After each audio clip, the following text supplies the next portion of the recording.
est en 2023 et parfois on manage, comme on vient de l'évoquer, les collaborateurs ou on recrute comme au siècle précédent. Donc notre vocation, c'est d'abord un élément de prise de conscience que le monde a changé et qu'il faut juste s'adapter au monde. La fonction RH doit s'adapter au monde, mais surtout elle doit avoir comme mission de faire en sorte que l'entreprise s'adapte au monde, qu'elle résonne au monde, qu'elle fasse écho aux attentes des parties prenantes.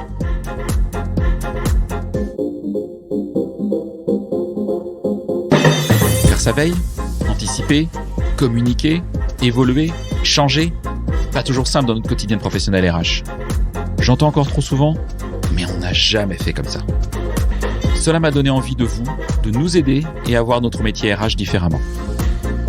Bienvenue donc dans On n'a jamais fait comme ça, le podcast de ceux et celles qui font avancer la profession ressources humaines, de ceux et celles qui nous proposent, à nous RH, des solutions pratiques et concrètes. Je suis Florent Le Tourneur, fondateur de We Feel Good, agence marque employeur et communication RH. Merci d'avance de votre fidélité. Si ça n'est pas encore fait, abonnez-vous pour ne pas rater les prochains épisodes. J'espère d'ailleurs que cet épisode ouvrira pour vous le champ des possibles et vous donnera envie de faire bouger les lignes RH dans votre entreprise. C'est parti et bonne écoute.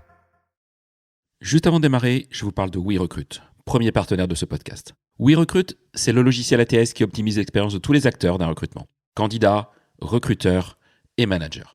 WeRecruit offre l'ensemble des outils indispensables pour les recruteurs. Suivi des candidatures, site carrière, extension de sourcing, vivier et bien plus encore. Hautement personnalisable, vous pouvez le paramétrer selon l'organisation de votre entreprise, votre manière de recruter, mais aussi selon les spécificités de chaque recrutement.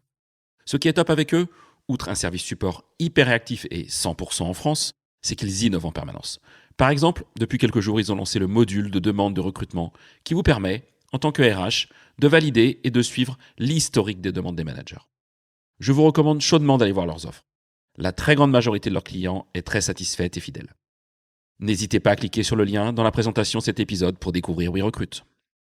Salut à tous, ravi d'être chez Thomas Chardin qui m'a invité à son domicile en Bretagne à Lancieux avec une météo déchaînée aujourd'hui. Donc c'est extraordinaire, c'est super chouette. Merci Thomas de m'inviter dans ce cadre et d'être de surcroît le premier invité de ce podcast. Donc, je suis très honoré de pouvoir échanger avec toi. Tu vas bien ? Très bien, merci de ton invitation et puis ravi de t'inviter effectivement dans ce cadre un peu particulier, mais que tu connais bien. Hein. En Bretagne, il fait beau plusieurs fois par jour et on n'est pas dans une période de beau temps, mais d'ici quelques minutes, ça va s'arranger. Je pense que ça va le faire en tout cas. Thomas, l'idée, c'est effectivement de ce podcast, c'est d'échanger avec toi sur 3 sujets. Un petit peu qui tu es, ton histoire et pourquoi tu es devenu entrepreneur dans les ressources humaines. Ça, c'est vraiment un sujet que je trouve intéressant. Nous parler un peu de Parlons RH aujourd'hui, Parlons RH demain. Et puis, la fonction, notre fonction de ressources humaines, comment tu la vois évoluer ces prochaines années sur différentes thématiques. Donc voilà, l'idée, c'est d'échanger 30-40 minutes ensemble sur tout ça. Alors, je suis allé voir ton profil LinkedIn, Thomas, évidemment, même si on se connaît. Alors, tu es fondateur, tu es dirigeant de Parlons RH, tu es co-organisateur de HR Technologie France, tu es administrateur du Lab RH, tu es auteur, tu es conférencier. Waouh, c'est hyper impressionnant. Mais comment t'en es arrivé là ? Je ne sais pas si c'est très impressionnant, mais en tout cas, ce que j'espère, c'est que c'est très cohérent et que ça milite dans une même veine, que ça concourt à la même mission, qui est d'accompagner la fonction RH et d'essayer de faire en sorte qu'elle réussisse. Alors, comment j'en suis arrivé là ? En fait, je ne vais pas refaire tout l'historique, mais j'ai d'abord eu le déclic de la RH, de la fonction RH. Moi, je voulais être DRH. Et ce déclic-là, j'ai plutôt un parcours scientifique, économique, économétrique. Et c'est au travers d'un stage dans une agence bancaire où je devais améliorer la performance des produits financiers qu'en termes de conclusion, après 2 mois de stage, je me suis rendu compte, mais c'est vraiment apparu à moi comme une forme d'évidence. C'est que tu aimais les gens et tu voulais être RH. C'est que j'aimais les gens, mais surtout aussi que, en fait, tout était humain, y compris dans nos organisations bancaires. La clé du succès, elle était principalement humaine. C'était bien les femmes et les hommes qui composent l'entreprise, qui font le devenir de nos organisations. Et tout d'un coup, je me suis dit, c'est bien de savoir manipuler les chiffres, mais ça serait bien surtout de savoir à quel domaine l'appliquer et dans quelle finalité. Donc les chiffres sont les moyens et la finalité est plutôt l'humain des organisations. Donc là, j'ai rebasculé dans un cursus RH pour devenir DRH. Ça, c'est la première étape. Et puis la deuxième étape, je suis devenu gestionnaire paye. T'aimes les RH, t'aimes les chiffres, c'est cohérent. Voilà, je suis devenu gestionnaire paye, mais dans un service qui était en création chez un grand prestataire d'externalisation qui est ADP, le leader mondial, leader européen, leader français du sujet, qui lançait un service qu'ils appelaient à l'époque Service Bureau, qui est devenu le service Managed Services, un service d'externalisation paye, et j'étais le premier gestionnaire paye de ce service-là. Et donc j'ai fait de la paye, mais surtout je lançais un service en fait, sans le vouloir, j'ai contribué au lancement d'un service. Après je suis parti chez Deloitte où j'ai lancé la prestation de conseil en RH de Deloitte, et je me suis rendu compte progressivement que ce que j'aimais faire, c'était pas forcément des RH, mais du marketing appliqué au RH. Et là j'ai un petit peu dû faire mon coming out marketing. C'est-à-dire de dire, en fait, le marketing, c'est pas la pub, c'est pas le commerce, c'est pas la manipulation, c'est pas le cosmétique. C'est en fait très proche des RH, c'est d'écouter des besoins et essayer d'y répondre dans le cadre d'un business model contraint, réglementaire et financier. Et donc là, j'ai basculé dans le marketing et j'ai fait l'ESSEC en cours du soir pendant 3 ans pour devenir responsable marketing et poursuivre un parcours marketing. Il y a eu le deuxième switch, après les RH, c'était le marketing appliqué à les RH. Et puis comment je suis devenu entrepreneur, en fait, le marketing, on lance des offres de services, donc on est dans l'innovation, et puis j'ai eu la crise de la quarantaine. Ah, ça arrive à d'autres, ouais. Je confirme. Tu sais ce dont je veux parler, la crise de la quarantaine, l'envie de retrouver un petit peu de sens, un peu presque de pragmatisme à ce que je faisais, et de retrouver des valeurs simples, en fait. Et donc... je me suis lancé dans Parlons RH, mais j'avais surtout l'envie d'entreprendre. C'est-à-dire que j'ai poursuivi dans les RH parce que j'ai rencontré une dizaine d'entrepreneurs et je voyais bien chez eux une forme de complexe d'infériorité, c'est-à-dire qu'une difficulté à se lancer, en tout cas à se sentir légitime vis-à-vis du marché. Donc moi, j'étais prêt plutôt à lancer un logiciel d'horticulture, par exemple. J'étais plutôt parti là-dessus, donc être dans une dynamique d'entrepreneuriat. Et puis quand j'ai rencontré ces entrepreneurs, je me suis dit, il faudrait peut-être quand même que je sois plus légitime aux yeux de mes futurs interlocuteurs. Et donc, j'ai refait une espèce de bilan sur en quoi suis-je légitime. Et j'étais légitime en contenu, en content, en social media, en digital et en marketing. Tout ça appliqué à la fonction RH et ça a donné Parlons RH. Ça a donné Parlons RH. Depuis que tu as démarré Parlons RH, ça fait combien de temps aujourd'hui ? Ça fait 11 ans. 11 ans Parlons RH. Quelle est la chose la plus dingue qui te soit arrivée avec Parlons RH ?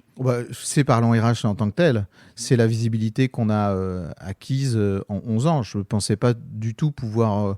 je veux dire, c'est très prétentieux, mais jouer dans la cour des grands, en tout cas avoir une influence ou prétendre avoir une influence, ou en tout cas être aussi suivi, être aussi visible que l'on est aujourd'hui. On va en parler, ouais. Ouais, je m'y attendais pas du tout. D'accord, ok. Je m'attendais à être plus gros, en revanche, à avoir une surface peut-être plus importante plus rapidement. D'accord. Aujourd'hui, on est 20 collaborateurs. Ok, c'est une belle équipe déjà. Oui, c'est une belle équipe. En fait, on a eu quelques à-coups, c'est normal. Donc, on n'a pas une croissance de start-up. Voilà, on est une croissance plutôt progressive avec un ou deux... Non, mais t'es rentable. Oui. Bon, ouais. On n'est pas une hyper-croissance, mais on est rentable. Bon, c'est un autre business model. C'est un autre business model. Peut-être on y revient, je crois. Ouais, je pense, ouais. Donc voilà, ça, c'est le truc le plus dingue, c'est peut-être ça. Et puis moi, j'ai beaucoup de fierté à ce que des grands DRH nous sollicitent ou à ce que des grandes organisations nous sollicitent. Et maintenant, on joue un peu à part égale avec ces grandes organisations, avec ces belles marques RH. Et voilà, ça, c'est une grande fierté pour moi. Ok. Aujourd'hui, tu rencontrerais un RH comme moi, ou comme tu me rencontres souvent, qui aurait envie d'entreprendre. Tu lui donnerais quoi comme conseil ? En fait, si moi, je me suis lancé, c'est parce que ça répondait à une forme de cri primal, pas tellement maîtrisé, pas très bien identifié. Et donc, ma première question, c'est presque, est-ce que c'est un cri du cœur ? Ça ne doit pas être un échappatoire.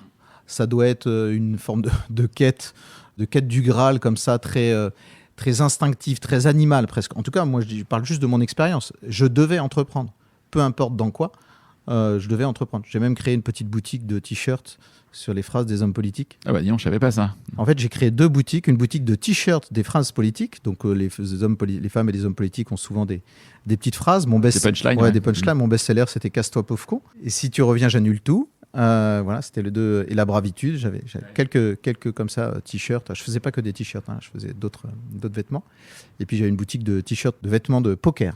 D'accord. Qui s'appelle Poker Way of Life. Ah ouais, non mais... Bon, mais bref, tout ça dérive. Ça n'a rien à voir avec les RH, mais tout ça pour dire que oui, la recommandation que j'aurais, ou en tout cas le questionnement à formuler, l'introspection, c'est est-ce que ça répond à un cri primal comme ça, extrêmement puissant ?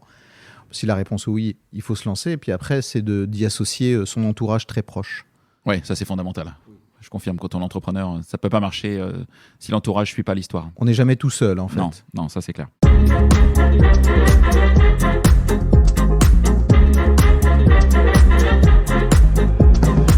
Alors, si on parlait un peu de Parlons RH, justement. Parlons RH, aujourd'hui, clairement, c'est le média en France, le média RH qui est le plus connu. C'est toi qui le dis. Hein. Ouais, je l'affirme. 170 000 abonnés sur la page LinkedIn.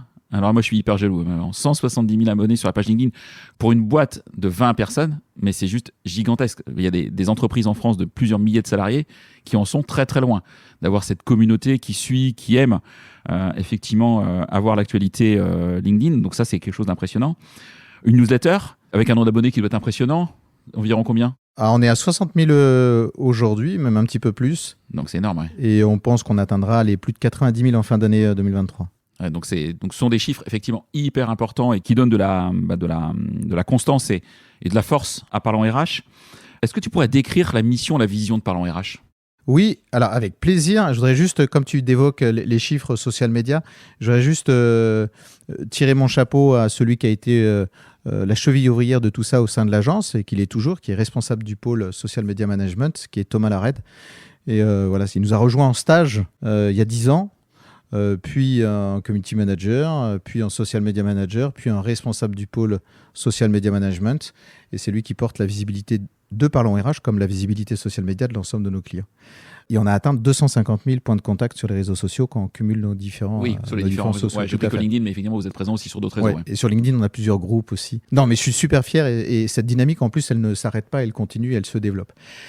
Quelle est notre conviction ? Pourquoi Parlons RH répond, enfin, on l'espère, à un besoin ? D'abord, notre conviction, c'est souvent beaucoup de bon sens. C'est d'abord de partir du constat que l'économie dans laquelle on est, c'est une économie de la connaissance ou de la compétence, c'est la skill economy. Qu'on est dans une économie qui est fortement tertiarisée. 80% des salariés en France travaillent dans le secteur tertiaire. Et ce qui fait la différence dans une économie tertiarisée d'une entreprise par rapport à l'autre, c'est les femmes et les hommes qui composent l'entreprise. C'est de leur envie de prendre des initiatives, de leur envie de délivrer le service, de leur envie d'avoir envie, comme dirait Johnny, de leur capacité à prendre des initiatives, à être engagés, que dépend le devenir de nos organisations. Et donc, dans cette économie-là, où les RH deviennent enfin stratégiques, le capital humain devient stratégique, à la différence peut-être du capital industriel, il n'y a pas de jugement de valeur de ma part, ou de capital financier ou du capital client, et on peut dire, ça y est, enfin la fonction RH est stratégique, puisque c'est elle qui est en charge de valoriser, d'identifier ce potentiel humain et de le faire fructifier. Ça, c'est déjà un peu un constat, c'est que la fonction RH est enfin stratégique. C'est un levier majeur de compétitivité pour les entreprises, ce qui n'était pas forcément le cas il y a quelques années ou dans d'autres secteurs d'activité. Sauf que la fonction RH, pour nous, elle est un petit peu en défaut sur 3 grands champs d'expertise. Le champ financier, le champ digital et le champ marketing. C'est un peu des trous dans la raquette en termes de champ de compétences, nous semble-t-il, pour pouvoir réussir sa mission. Toujours en 2023 ? Toujours en 2023, je confirme. Il y a du chemin qui a été parcouru, heureusement, et je ne veux pas voir le verre d'eau à moitié vide, il est à moitié plein. On pourra parler de l'expérience collaborateur, par exemple. J'en parle 2 secondes. Aujourd'hui, 50% des entreprises ont initié une démarche d'expérience collaborateur. Donc, ça, c'est bien. Il y a un taux d'équipement ou un taux de développement de la pratique d'expérience collaborateur très soutenu. On a doublé en 3 ans. Sauf qu'il y en a 50% qui ne pratiquent rien du tout. C'est-à-dire que ce n'est pas un sujet pour elles.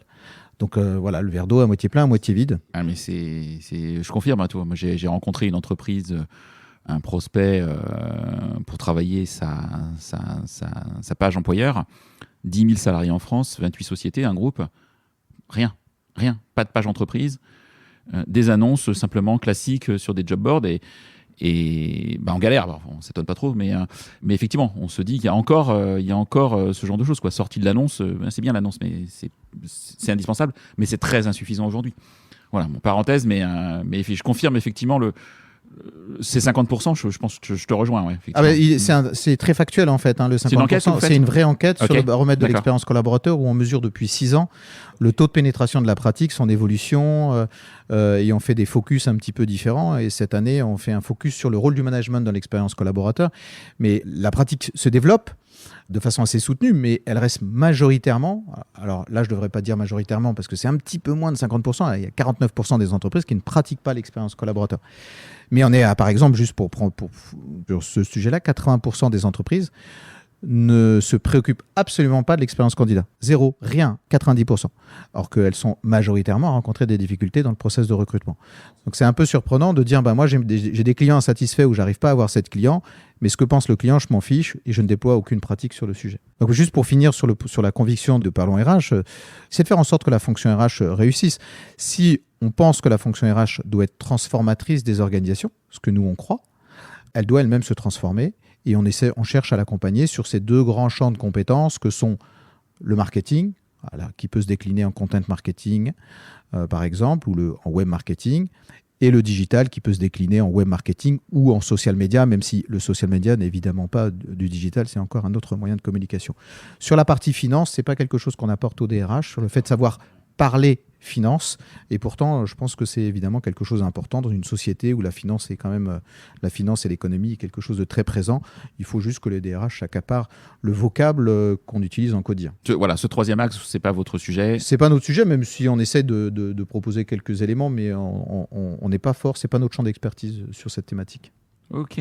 Tu pourrais m'expliquer en quelques minutes ou en quelques mots en tout cas comment Parlons RH fait bouger les lignes pour nous, responsables RH, DRH? En quoi ça fait bouger les lignes? Est-ce que si je ne lis pas Parlons RH, si je n'écoute pas Parlons RH, si je ne regarde pas Parlons RH, je suis pas au courant de ce qui se passe en fait? On a deux activités. On a une activité qui est un peu invisible, qui est une activité en marque blanche qu'on délivre pour un certain nombre d'acteurs du marché, qui est de l'externalisation, où on les accompagne dans leur prise de parole, dans leur production de contenu et dans leur présence social média. Donc vous pouvez lire du Parlons RH sans savoir que c'est du Parlons RH. On n'est pas obligé de lire du Parlons RH pour contribuer à faire bouger les lignes. Après, ce qu'on cherche à faire, c'est d'abord une prise de conscience, tout simplement, de l'état de la société actuelle. On est en 2023 et parfois on manage, comme on vient de l'évoquer, les collaborateurs ou on recrute comme au siècle précédent. Donc notre vocation, c'est d'abord un élément de prise de conscience que le monde a changé et qu'il faut juste s'adapter au monde. La fonction RH doit s'adapter au monde, mais surtout, elle doit avoir comme mission de faire en sorte que l'entreprise s'adapte au monde, qu'elle résonne au monde, qu'elle fasse écho aux attentes des parties prenantes. Notre première vocation, c'est celle-là, c'est de la prise de conscience. La deuxième, c'est de changer de posture. C'est-à-dire que la fonction RH se doit, comme l'entreprise, encore une fois, se doit d'être intéressante et pas intéressée. Là, on est typiquement dans du marketing. Alors, ça veut dire quoi, ça? Être intéressante plutôt qu'intéressée. En gros, même encore aujourd'hui, on est intéressé par une personne pour qu'elle postule, pour qu'elle candidate. Ah, moi, j'ai envie... Alors, t'en parlais, je mets une offre d'emploi, j'attends d'avoir 3 CV. Dedans, il y a peut-être un candidat repoussoir que j'aime moins bien, mais je sélectionne, je suis dans de la sélection. En fait, on est dans le monde de la séduction d'abord et après de la sélection. Et on n'est pas assez intéressant pour que les candidats postulent aujourd'hui. Donc, je ne pense pas qu'il y ait une pénurie de talent en France. Je pense qu'il y a une pénurie d'envie. Ou dit autrement, il n'y a pas de pénurie de candidats. Quand on regarde tous les chiffres, il y a quand même pléthore de candidats, que ce soit chez les seniors, chez les femmes, chez les jeunes. Il y a 1 million de jeunes aujourd'hui qui sont sans emploi, sans formation et qui attendent que ça, que de bosser. Chez les salariés en situation de handicap, on pourrait démultiplier. Chez les réfugiés, non, mais il y a énormément, il y a un nombre de candidats potentiels extrêmement important. Il y a plus de 5 millions encore de personnes inscrites à Pôle emploi, toutes catégories confondues. Donc c'est énorme. Exactement. Il y a un défaut de candidature. Donc nous, ce qu'on cherche à faire, c'est de rendre la fonction RH et l'entreprise intéressante. Je viens de l'évoquer sur la partie recrutement, mais c'est exactement pareil sur la partie collaborateur.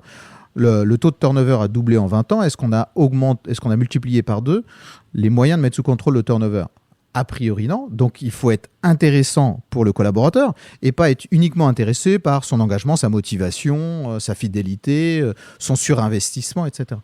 C'est ce qu'on cherche à faire. C'est juste de changer le prisme, changer le paradigme de l'échange avec les candidats, avec les collaborateurs, avec les managers. Et ça requiert du marketing. C'est une analyse des besoins, des attentes, des frustrations et des irritants. Et après, de répondre à ces attentes marketing par du contenu, par du social media, parce que c'est un canal qui marche bien, évidemment. On est je parlais d'une économie tertiarisée, mais on est aussi dans une économie socialisée au sens des réseaux sociaux. Tu vas sur TikTok, tiens? Parce que il paraît que c'est la tendance, là. Il faut être sur TikTok quand on est une marque et qu'on veut faire des ressources humaines. Alors, je vais de temps en temps sur TikTok, mais plus sous l'impulsion de mes enfants. Mais c'est surtout l'équipe social media qui effectivement regarde de plus en plus ce qu'on peut y faire. Et on a commencé, nous, à intégrer TikTok dans nos recommandations parce que l'âge a augmenté aussi. L'âge moyen sur TikTok a augmenté. Déjà, c'est une plateforme qui explose en termes de croissance. Et il y a aussi une convergence des plateformes. C'est-à-dire que, en fait, Instagram va se TikTokise déjà. Et je mets de côté les problèmes de stratégie géopolitique. Il y a des datas qui partent en Chine, il y a des datas qui partent aux États-Unis. Bon, voilà, il y a des choses plus politiquement correctes que d'autres, comme Instagram, par exemple, versus TikTok. Mais oui, on regarde TikTok très fortement, mais on regarde tous les réseaux sociaux sans sectarisme. C'est-à-dire que vous êtes aussi en veille permanente sur ces stratégies de contenu, ces stratégies de diffusion de contenu, quels qu'ils soient. Vous avez des podcasts, tiens, par exemple ? Alors, on a des podcasts, oui, on fait 2 podcasts. Un podcast qui s'appelle Passion DRH, où on a la passion des DRH. Hein. Je mettrai le lien dans la description. Ça serait super sympa. Nous, on aime les DRH. C'est pour ça d'ailleurs qu'on se permet aussi parfois de les critiquer, mais parce que qui aime bien châtie bien. On déteste le RH bashing, mais voilà, on aime les DRH. Également, effectivement. Et on essaie de faire bouger les lignes dans ce sens-là. C'est-à-dire que, en fait, si on n'aimait pas la fonction RH, si j'aimais pas la fonction RH, je ne ferais pas ça depuis 25 ans. Quoi. Donc, ou alors je serais complètement maso. Et juste pour en revenir sur la partie réseaux sociaux, ça bouge tout le temps, en fait. Même si on prend qu'un réseau social, que Twitter, Twitter bouge beaucoup, mais si on prend que LinkedIn, il y a des nouvelles fonctionnalités en permanence, il y a des nouveaux usages en permanence, il y a un nouvel algorithme aussi. Et donc, ça requiert une veille continue. Là, ce n'est pas une veille ponctuelle où tous les mois on s'arrête, c'est vraiment une veille continue. Et au sein du pôle Social Media Management, certaines personnes sont en charge de cette veille-là parce que c'est vraiment un travail à temps plein. Ok. Tu disais tout à l'heure que tu travaillais en marque blanche pour des clients. Je ne savais pas du tout cette version, en tout cas, de votre activité. Tu pourrais me raconter une histoire, une expérience réussie d'un de tes clients. Tu peux le citer si tu veux, hein, c'est toi qui décides. Un client qui avait un vrai défi, que tu as réussi à surmonter par le travail de Parlons RH et qui a réussi à le faire effectivement progresser peut-être dans sa visibilité du coup. Pourquoi on vient te voir en fait ? Parce que tu m'as dit c'était quand même tes clients sont plutôt des entreprises, des grands comptes, des entreprises effectivement connues a priori. En fait, en quoi elles ont besoin de toi ? En fait, on a 2 types de clients. Alors d'abord, on s'adresse à l'ensemble du marché RH, de l'écosystème RH.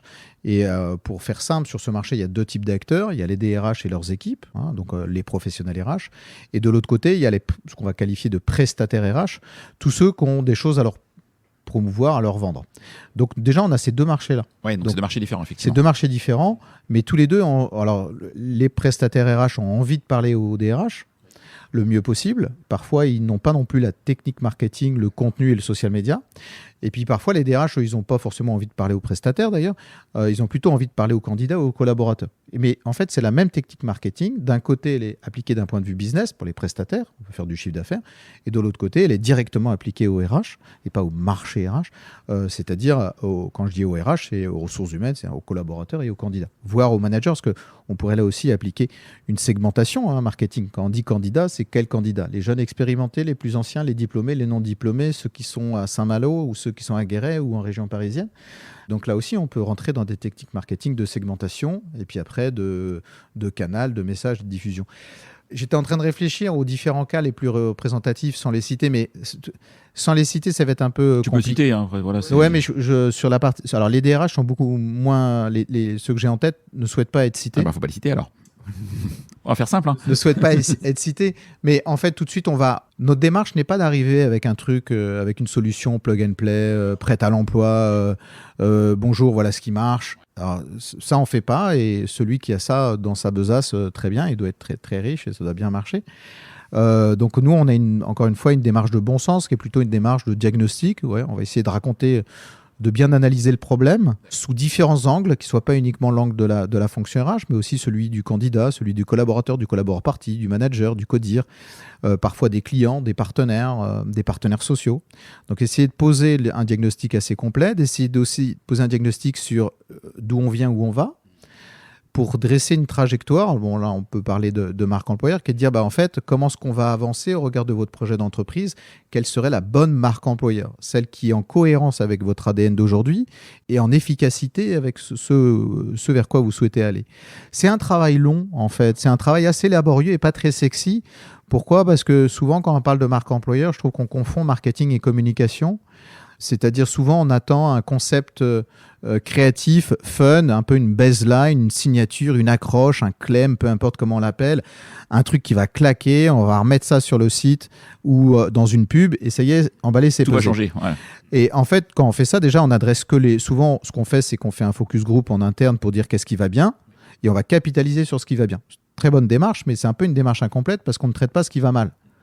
Et traiter ce qui va mal, c'est souvent le meilleur levier, qui est d'identifier, en disant, je prends l'exemple d'une entreprise qui a un management toxique, mais qui a des conditions de rémunération très positives, enfin très, très attractives, elle va évidemment communiquer que sur ces conditions de rémunération. Nous, on va essayer d'adresser les deux. C'est-à-dire de dire, bon, alors votre management toxique, d'où ça vient, où ça va, comment l'adresser, est-ce que c'est un manager ou c'est une culture managériale ? Ah, c'est une culture managériale. Alors souvent d'ailleurs c'est les deux, c'est très imbriqué ça. Donc le fait de démêler la plotte là, il est un petit peu compliqué. Et ça c'est pas très, c'est très bouleversifiant pour l'entreprise. Ça interroge, il y a un devoir d'introspection de l'organisation. C'est très diffus dans l'entreprise, donc c'est beaucoup plus compliqué qu'adresser quelque chose qui est externe. C'est-à-dire, en fait, le recrutement est externe à l'entreprise. J'ouvre une grosse parenthèse parce que je trouve souvent ces problématiques dans les organisations de plus en plus. Il y avait une étude qui n'était pas de la DARES, j'ai oublié l'organisme, mais d'un organisme public très sérieux, qui avait fait une enquête sur quelles sont les difficultés RH des dirigeants. La première des difficultés, c'était le recrutement. La deuxième, c'était les salaires avec l'inflation. La troisième, le dialogue social, de mémoire, avec les problématiques des retraites et les différents conflits qui existaient. Puis le dernier, c'est l'attractivité. Alors c'est intéressant quand le premier est le recrutement et le dernier problème, c'est l'attractivité. En fait, quand on a un problème de recrutement, c'est qu'on pense que le problème vient du marché, de Pôle emploi, de l'éducation nationale, de son bassin d'emploi, de son secteur, de son métier. C'est les autres. L'attractivité, c'est d'attribuer le problème à soi.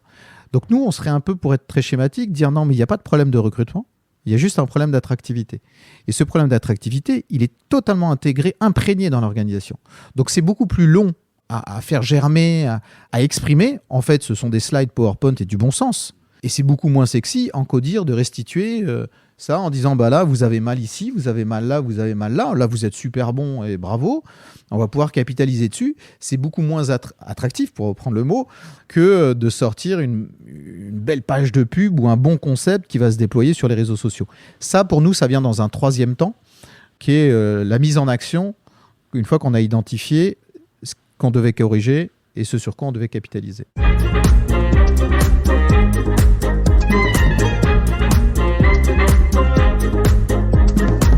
Alors ton entreprise, elle se porte bien. Imaginons que tu sois un super-héros pour une journée. Quel super pouvoir aimerais-tu avoir pour booster ton entreprise, pour la faire encore plus décoller qu'elle n'a décollé ? Est-ce que tu as envie qu'elle décolle encore plus ? Après, ça peut être une autre question aussi. Est-ce que tu es satisfait de là où elle est aujourd'hui ? Ou est-ce que tu dis, en fait, parlons RH, on a envie encore d'aller beaucoup plus loin demain ? Et si tu as envie d'aller plus loin, tu as envie d'aller où ? Alors oui, on a envie d'aller plus loin, mais on n'est pas dans une course effrénée à la croissance versus les startups. L'hypercroissance n'est pas du tout un modèle pour nous. Je voulais investir 10 000 euros dans ton entreprise. Non, 10 000 euros, ça ne sera pas suffisant. Ah zut. On ne recherche pas l'hypercroissance, on ne cherche pas non plus l'hyper-rentabilité. Voilà, je suis le seul actionnaire et je suis salarié, donc ma rétribution, elle passe d'abord en tant que salarié et je ne me suis jamais versé un dividende en 11 ans d'activité. Et donc on cherche plutôt à réinvestir ça pour une croissance, je dirais, mesurée, durable, et contrôlable. Et d'ailleurs, aujourd'hui, elle n'est pas très contrôlée. Donc, si j'avais un coup de baguette magique, ça serait peut-être d'essayer justement de... Je sais que les équipes chez Palan RH sont en tension du fait de cette croissance-là. Et c'est quelque chose qui me pèse en tant que dirigeant. Parce qu'on ne construit rien de sain et de durable si ce n'est pas avec l'ensemble de l'équipe. Donc, moi, c'est ça qui m'intéresse, c'est d'avancer ensemble, pas d'avancer tout seul. Donc d'avancer plus loin, en fait. Je ne sais plus quel est le proverbe, tout seul on va vite, à plusieurs on va plus loin. On va plus loin, oui, tout à fait. Comme ça. Donc le coup de baguette magique, ouais. Mais par contre, je te confirme qu'on a beaucoup d'ambition et que maintenant qu'on a acquis une belle audience et que cette audience continue à se développer, qu'on a on a des professionnels qui nous suivent, qui sont, j'allais dire, fidèles et engagés, et qu'on aime bien, en fait. Je pense qu'ils nous le rendent bien. On a plein d'idées de développement, diversification. Tu as cité Chart Technologies France, c'est le côté événementiel de Parlons RH est un axe de développement pour nous, mais c'est pas le seul. Tiens, c'est une bonne transition. Tu as co-organisé ce premier salon il y a quelques semaines maintenant. C'était quoi l'objectif de ce salon et qu'est-ce qui a fonctionné? Qu'est-ce qui a bien fonctionné? En quoi tu es fier, quoi? Alors déjà, je tire mon chapeau aussi et je remercie vivement notre partenaire qui est Closer Steel Media sur cet événement. La finalité pour nous est toujours la même. On veut faire bouger les lignes de la fonction RH, on veut faire en sorte qu'ils s'accaparent les sujets du digital. On trouvait qu'il n'y avait pas d'événement moderne, un peu dynamique, un peu en avance de phase sur ce qui convient de faire sur la HR Tech. Donc, on a lancé HR Technologie France. C'était une première édition. Ça a très, très bien marché selon nous. Alors, vraiment, on est au-dessus de nos attentes. Mais c'était qu'une première édition. Donc, on a eu 8000... Alors, on était en co-localisé, vraiment à côté de Learning Technology France. Donc, si on prend que HR Technology France, on avait 150 conférences. Non, mais on a eu beaucoup de monde, beaucoup d'exposants. On est vraiment super contents. Il y a eu de très, très bons retours. Beaucoup de professionnels RH de l'autre métier qui sont venus 2000 de mémoire. Ouais, donc c'est bien. Oui, pour une première édition, on est vraiment hyper contents. Puis surtout, beaucoup de retours et de succès d'estime du marché. Alors, j'ai reçu vraiment presque une centaine de mails par la suite pour nous dire qu'ils étaient enchantés de leur passage.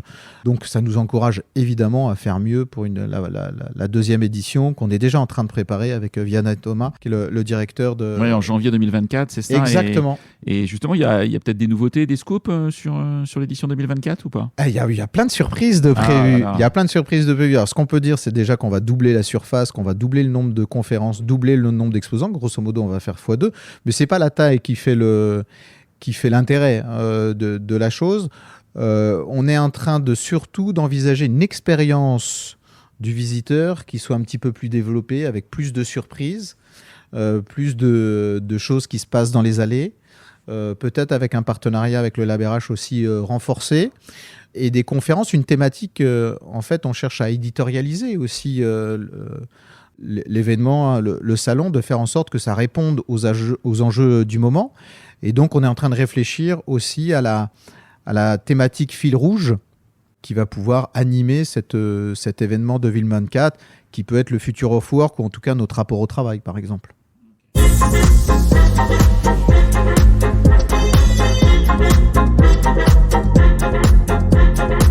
Je voulais revenir aussi sur l'avenir de la fonction RH, en tout cas ta vision de notre fonction. Il y a 2 ans, tu as écrit un livre, des RH mission ou démission, qui avait fait un petit peu parler quand même dans le milieu, parce qu'il était un petit peu cash, mais il amenait des solutions aussi à la fonction RH. Et ce livre, il a 2 ans. J'ai regardé mon livre, il était imprimé en avril 2021, donc je me dis qu'il a 2 ans. Est-ce que, à ton avis, ce que tu as écrit est toujours d'actualité ou pas? Et est-ce qu'il y a un tome 2 en préparation, ou une version différente ou une nouvelle de ce livre qui va bientôt paraître? Merci de tous tes commentaires positifs sur cet ouvrage. Effectivement, je voulais qu'il bouge un peu les lignes. Encore une fois, on est toujours dans la même perspective, dans la même finalité. En fait, effectivement, il est daté de 2021, mais il date de 2019. Il se trouve qu'il devait sortir en 2020, puis il y a eu le Covid en 2020, donc on a repoussé avec l'éditeur sa date de sortie. Et j'ai rajouté le mot sanitaire et Covid-19, donc j'ai laissé 99,99% du contenu tel qu'il était, parce que ça met en exergue un certain nombre de tendances qui existaient avant le Covid. Est-ce qu'il est toujours d'actualité? Ces tendances sont toujours là, elles se sont même accélérées et amplifiées. Et pour rien te cacher, je continue à faire des conférences. Mardi prochain, je fais une conférence sur cet ouvrage. Et au regard des retours que j'ai de ces conférences et de ces keynotes sur cet ouvrage, on peut dire qu'il est vraiment toujours d'actualité. On y parle de quoi? Des enjeux d'attractivité, des enjeux de fidélisation, des enjeux d'engagement, d'absentéisme. On est vraiment en plein dedans, si je puis dire, aujourd'hui. Comme si, en fait, c'est ça parfois qui me surprend, c'est que parfois j'ai un peu le sentiment qu'on découvre ces enjeux-là, or qu'ils ont déjà plus de 10 ans. Alors, est-ce qu'il y a un tome 2 ? J'hésite sur un tome 2. Il y a un gros sujet que j'ai mis de côté. Enfin, il y a beaucoup de sujets que j'ai mis de côté dans cet ouvrage, parce que je voulais qu'il fasse moins de 100 pages, moins de 10 €, qu'il se lise assez vite. C'est toute la partie, justement, managériale. C'est-à-dire, le rôle du management dans la fonction RH n'est pas adressé dans cet ouvrage. Donc, peut-être que ça serait manager, mission ou démission. Mais ok. En tout cas, effectivement, ça c'est un livre qui nous permet, nous RH, de se projeter. Et ce qui nous a encore permis de plus de se projeter, c'est ce fameux cahier des tendances RH 2023 que tu as lancé il y a aussi quelques semaines, qui est assez récent. C'est un livre, oui, c'est aussi un document PDF qu'on peut retrouver gratuitement sur Internet. Pourquoi cette idée? Pourquoi ce cahier des tendances et de l'avoir travaillé aussi profondément, en tout cas? Toujours la même raison. En fait, ce qu'on cherche à faire, c'est apporter, nourrir les professionnels RH sur les tendances, les innovations, ce qui fait le monde d'aujourd'hui, et particulièrement le monde de l'entreprise et le monde des RH, sans être trop dans la prospective. C'est-à-dire, il ne s'agit pas de dire, tiens, qu'est-ce qui va se passer en 2040, en 2030, parce que là, on décroche un peu par rapport au quotidien. Et la notion de cahier de tendance... Déjà, quand tu es RH, des fois, tu es seul, ta fonction un peu être isolée, donc te projeter en 2050, déjà, tu te projettes la semaine prochaine. Oui, déjà, exactement, la semaine prochaine ou l'année prochaine. Donc, c'est pour ça qu'un cahier de tendance sur l'année en cours nous semblait déjà bien. D'ailleurs, on va le faire tous les 2 ans, parce que les tendances, elles ne changent pas. Okay. On a un autre ouvrage qui est en cours sur la fin d'année. Ça va être quoi ? C'est secret. Oh là là. Pour l'instant, je suis désolé, il y a plein de surprises. Il faut continuer à nous suivre. Il faudra faire un autre podcast peut-être. Et donc, voilà, on a fait cet ouvrage-là avec 10 partenaires, 10 startups, 10 experts, plus de 10 experts qui sont interviewés. On a voulu que ce soit un bel ouvrage, si c'est un ouvrage papier qui fait 150 pages, qui a un format un peu particulier, mais comme tu l'as dit, il est effectivement en accès gratuit sur Internet, en 2 formats, un format feuilletable digital et puis un format PDF téléchargeable. Voilà, l'objectif, c'est aussi de mettre à l'honneur, il y a 10 grands DRH qui sont interviewés, c'est aussi de mettre à l'honneur ces DRH-là qui nous semblaient inspirants, avoir des choses à dire sur la fonction. Voilà, on essaie d'apporter notre pierre à l'édifice. Il y a 10 thèmes qui sont mis en valeur dans ce cahier. Est-ce qu'il y en a un pour toi qui est plus important, que tu as envie de mettre en valeur et ce thème, comment tu le vois encore évoluer ces futures années ? Alors déjà, il était difficile de choisir dans les 10 thèmes. Il fallait bien en prendre un certain nombre. 10, voilà, c'est un chiffre un peu symbolique. Sinon, si je peux choisir, sinon je peux choisir un des thèmes. Il y a un thème, un des 10 thèmes qui est la RSE, qui n'est pas forcément, parce que c'est intéressant, parce que la RSE, c'est pas toujours dans le scope de notre fonction en tant que RH. Soit on est dans une grande entreprise, on a même une structure avec un directeur RSE, une directrice RSE, un responsable RSE. Soit c'est pas vraiment géré en fait, ce sujet. Pourquoi vous êtes voulu aller sur ce terrain de jeu de la RSE dans les tendances DRH 2023 ? Là, on était un petit peu coquin parce qu'effectivement, on est un peu dans la prospective. Et on confond peut-être croyance et conviction. En tout cas, ce que je crois, c'est que c'est à la fonction RH que de porter la RSE. Si la fonction RH se veut justement ayant comme mission la reconnexion et la reconnexion de l'entreprise au monde qui l'entoure, et le R, c'est celui de la relation entre les collaborateurs, entre les managers, etc., la RSE est en pile dedans. C'est de sa responsabilité. Aujourd'hui, de ce que je peux voir dans les organisations, quand la RSE est portée, c'est une personne, souvent, c'est une équipe assez limitée en nombre, j'entends. C'est souvent d'ailleurs une personne qui a fait autre chose avant. Je ne dis pas que c'est un placard, mais c'est une étape vers la sortie. On confond souvent RSE et communication RSE, parce qu'il faut surtout dire ce qu'on fait, mais pas forcément agir sur le sujet. De ce que je vois, et je veux pas... Il y a beaucoup d'organisations qui font des choses très très bien, mais la majorité que je vois, elles communiquent très très bien. Moi, j'ai un prisme, je n'ai pas d'études sur le sujet. On fait beaucoup de greenwashing sur le sujet. Et je crois que véritablement, alors le S de RSE, déjà, il est à la fonction RH. En fait, le DRH, ça doit être l'écolo de l'entreprise. C'est lui l'écologiste de l'entreprise au sens de l'étude des êtres vivants, d'un espace vivant, et de faire en sorte de développer les interactions. C'est ça l'écologie, de vivre dans son milieu, de raisonner encore une fois avec le monde qui l'entoure. Donc je crois véritablement que c'est à la fonction RH que de porter la RSE. J'entends que, en disant ça, on est un petit peu plus en avance de phase. Ce qui veut dire que sur le blog de Parlons RH, je vais retrouver de plus en plus d'articles autour de la RSE. Il y en a déjà. Pour me projeter moi en tant que professionnel RH. Tout à fait. Plus d'articles, plus de thèmes. On envisage même, pourquoi pas, de créer un média ad hoc sur la partie RSE. Parlons RSE. Parlons RSE. Je suis créatif. C'est déposé. Mais oui, ça pose pas mal de questions. Mais oui, je pense que c'est un... En fait, j'ai presque envie de dire, de toute façon, on n'a pas le choix. Pour finir en beauté, cette interview, Thomas, quelles sont les autres solutions RH que tu me recommanderais, que je puisse peut-être demain les mettre en avant aussi et en faire profiter mes collègues RH sur ce podcast ? Alors, tu m'en cites pas 10, 3 ou 4, qui pour toi, à l'heure actuelle, peuvent vraiment changer les conditions de travail d'un professionnel RH, peuvent l'aider à faire encore mieux son métier, à faire avancer sa fonction RH dans son entreprise.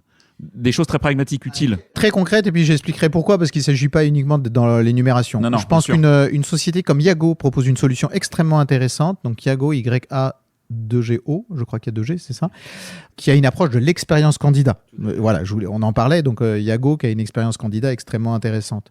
Il y a la super agence qui ce n'est pas une solution en tant que telle, c'est plutôt une expertise sur l'inbound recruiting. Donc justement la manière d'être intéressant pour faire le lien pour un candidat et pas intéressé par lui.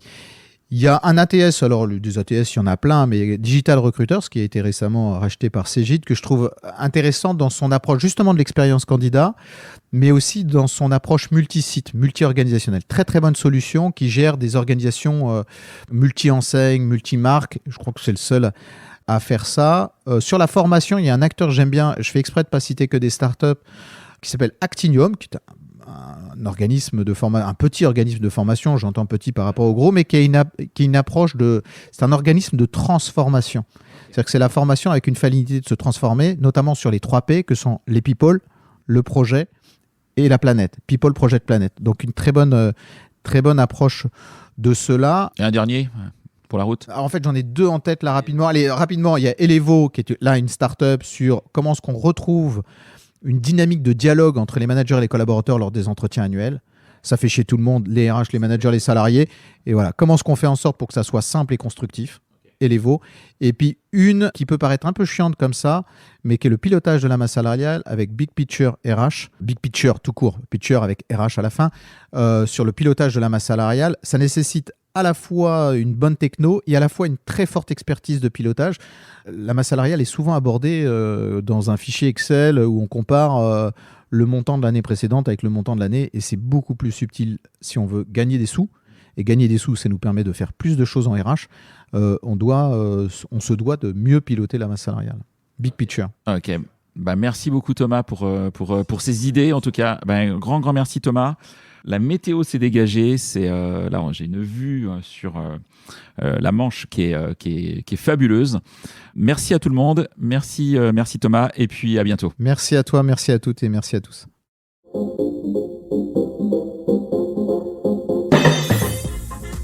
C'est terminé pour ce bel épisode. Merci de l'avoir suivi en entier. Pour ne pas rater le prochain, d'ailleurs je prépare plein de chouettes entretiens pour ces prochaines semaines, abonnez-vous à On n'a jamais fait comme ça. C'est le bouton Sweep sur Apple Podcast ou s'abonner simplement sur Spotify. N'hésitez pas également à mettre 5 étoiles si vous avez apprécié ce podcast et à me contacter via LinkedIn pour tout commentaire ou toute suggestion d'invité. À bientôt!